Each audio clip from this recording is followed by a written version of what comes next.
Yo, thought of the week.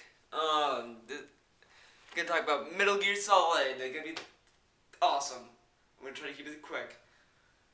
So I've been actually watching a few cutscenes. I've been playing Peace Walker lately. I've been also watching MGS3 cutscenes. Some of them, only one I think. But anyways, I'm gonna talk about MGS3 and go in chronological order. I did say in 2010 or so that MGS3 is the game of the decade, and it will always be my game of the decade. So I'm gonna start talking about it. Well, the reason, like, the more I thought about it, I have to do a thought of the week on it. I have to. I have to talk about it. I have to explain my view of it. MGS3 has been always my favorite game. Always. I used to hate that game with a passion. I used to hate it because it felt like James Bond. It felt really cliche and really corny.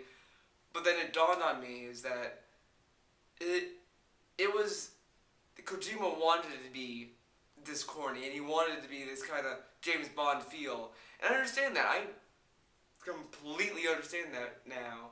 At first, I was like, "Oh, that's stupid." But it grew on me. MGS3 takes a lot of time for you to get into it.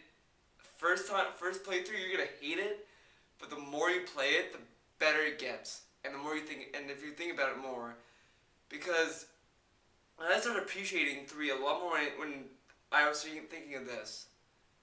If you did not play 3, you did not know what happened, and just play the game without playing 3, you're gonna be lost. Well, maybe not in the first 2 games, but when you play 4, you're not gonna completely understand it, and you could argue saying, "Well, of course not." But it's like even if you play the previous games, it kind of makes sense what's going on. Like it's not, and that's another thing. 3 doesn't make itself obvious on how it makes sense. It's just there's been always a game that's like, oh, this is why it makes sense. Like, for instance, the spoilers, in case you didn't know, in MGS2, when they were talking about the Patriots, they have, like, these pictures there that with the red bars on them. If you look at that and then you play MGS3, try to notice something. Those pictures are the same pictures that they use for the philosophers.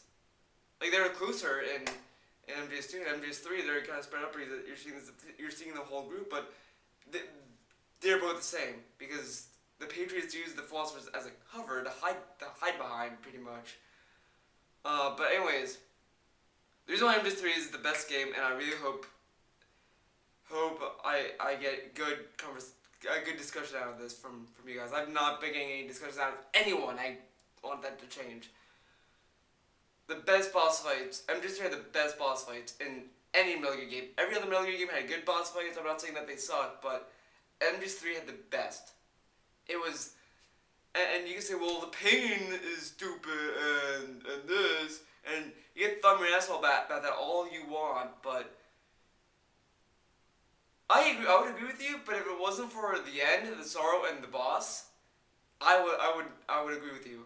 But those 3 boss fights were enough to make me love that game, and even the fear, the pain, the fury, those were memorable bosses. MGS2 had a lot of memorable bosses. MGS2 had some, but they weren't there. Like, Fat Man wasn't really memorable as much because it's just like, oh, you just... And Fortune wasn't really fun because you just had to stay in one place pretty much. You just had to dodge for a while. That's not fun. That's not a boss fight. I'm sorry. I mean, MGS2's boss fights were just kind of like, eh. And MGS3's boss fights were just like, okay. Also, that's kind of fun but boring. But, like, they're still, they're memorable, though. You every time you end a boss fight, you're just like, wow. It's just like, oh, thank God that's over.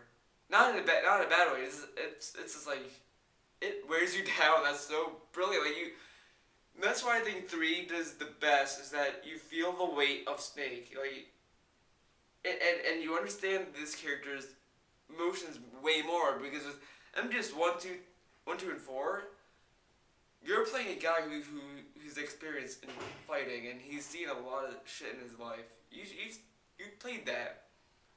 When you're playing MGS3, you're playing a guy who's never been through action. He's just a rookie, pretty much. And he's almost relatable. Almost. And you're just playing this guy and you're just like, wow, this is interesting. This is interesting, and I'm gonna get a lot of shit for this. I know I will. I'm anticipating this, but I think my favorite boss fight of all time is a tie, and it's an MGS3. There's a tie between these two boss fights in the same game. It's I laugh at this. The end and the boss. Those two boss fights alone were my favorite. Hold on, I'm gonna take the time. Okay, and those are my favorite. Those are my two favorite boss fights of all time. No other game has topped those boss fights. I hate to say it, but it's like, especially with the end. I gotta say the end is actually a little bit better than the boss, but not because it's of the. You'll know why. Because how they treated the end's boss fight was so unique and risky that only that game could pull it off. If another game tried it, it would fail. I like it, if I'm playing Resident Evil and there's a boss fight that lasts as long as the end, I would stop playing. And I know it sounds weird, but it's like the only reason why it worked for the end was because he was a sniper and you're it's just you're just looking for this guy and you're just trying to kill him. And yeah, you're just like, well, I'm just gonna snipe him, bing, bing, bing. But there's so much more into it, and the whole like survival mechanic in that game was so well done. And that's what made that boss fight so much better. Was that he was trying to survive, you're trying to survive, you're just trying to. It was a death match, pretty much. And it tested your survival skills way more than the entire game did, actually. Because you're running low on stamina throughout the battle, and you're in the forest, and you see all these animals. You're like, well, I can eat that rabbit, I can eat that, I can eat this, I can eat that. It tests your skills, and that's what I love about that game. And I see so many people hate that game, hate that boss fight for the wrong reasons. They hate it because it's long. I can understand that. I used to hate it too for that length, but the more I played it, the more I respected it, the more I honored it, and the more I loved it. Because it's not a boss fight you can sit there in one sitting and just finish it. You need to plan accordingly for that fight.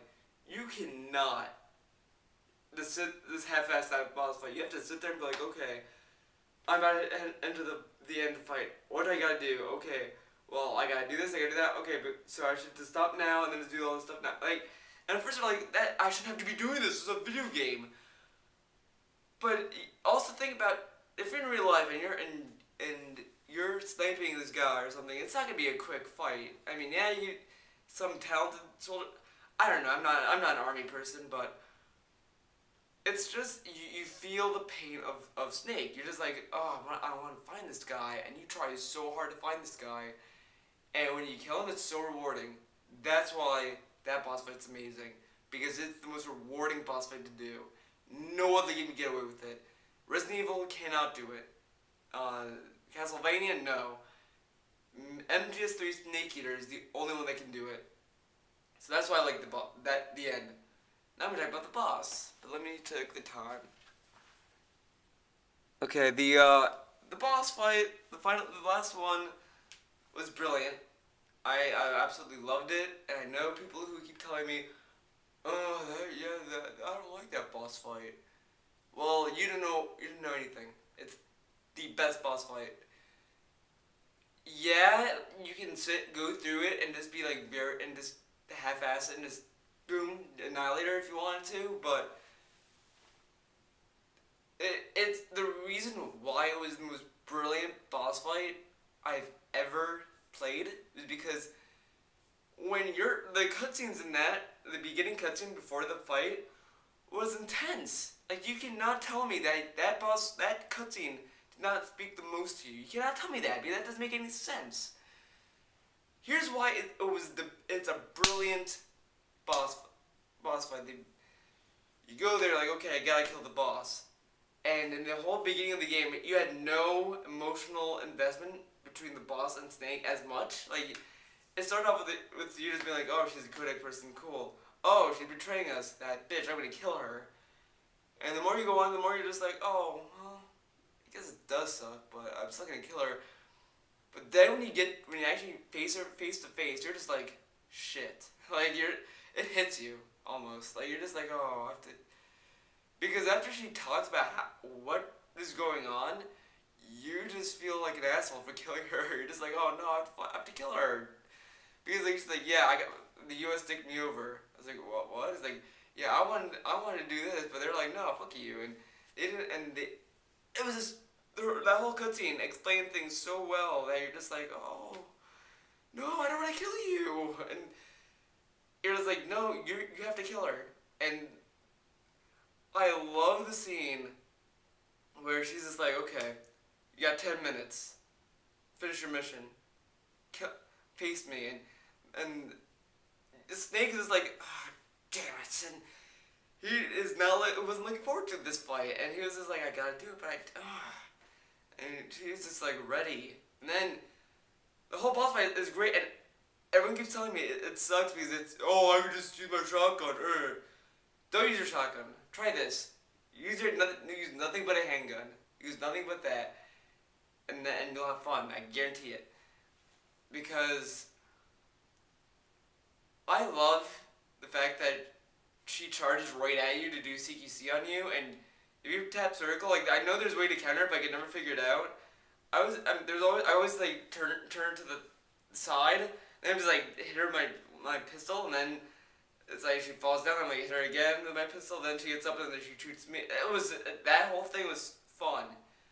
I love that, and that also it was probably the second longest out of the whole entire game, and it was brilliant. The music was excellent, and the ending to that boss fight, like if you cannot tell me if you did not feel anything but sad, then the start to those two characters, then get a soul. Because she literally just sat there and gave him her Patriot. It's like, shoot me, kill me now, just do it. And you're just and his face is just like, really? And the game had the balls, and this I always give credit. No other game has done this. You had to push the button. You had to pull the trigger to shoot the boss. And no one, and everyone, there are people who glaze right over that. There are people who are just like, oh, and they shoot her. That used to be me. I used to glaze right over it. But when I kept playing it after a few times, I found it harder for me to do that. And I was like, I don't want to push it. I don't want to push it. And I ended up having to push it because I wanted to see where the story is going. But it's like, damn, they are just. There's no there's no punches pulled. It's just like, hey, shoot her, and it's like, god damn it, no other game has done that, and I know they haven't done it. And if there is one, then good for them. But like that alone, it just made me feel really sorry for that character, and I don't want to sound like a wimp or anything, but I did tear during the ending. Not because, but it's like when Eva is debriefing the events of Snake and how things ended up being why Snake had to kill the boss.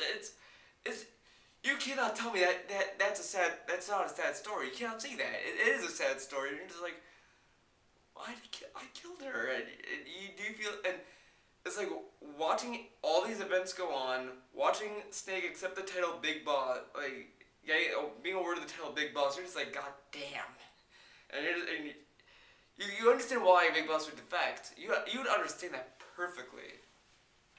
Hold on, I gotta take the time. Okay, I'm gonna go to Peace Walker. That's gonna be a quicker thing. So yeah, that's MGS3, perfect game. I'm just saying the perfect game. Peace Walker. And I'm going to end it here. I'll talk about Peace Walker next week, so stay tuned for that.